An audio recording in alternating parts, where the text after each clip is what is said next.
Hey, how's it going? This is Max, and in this course I'll be providing you with an in-depth overview about Notion. Notion is a great tool for documenting, organizing, and communicating notes, information, and content of almost any kind, so in one word, data. It's browser-based, but also runs on native apps for Mac, Windows, and smartphones.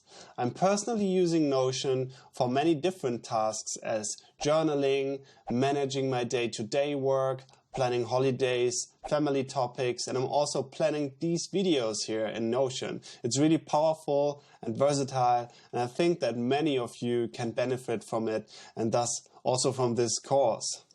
The great thing about this course is that I'll be covering the very basics so that you can start from the very beginning together with me. We will sign up for an account, then take a look at Notion's interface, the page structures, formatting within pages and templates.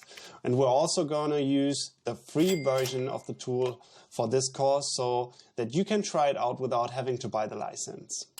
And just a few words about myself.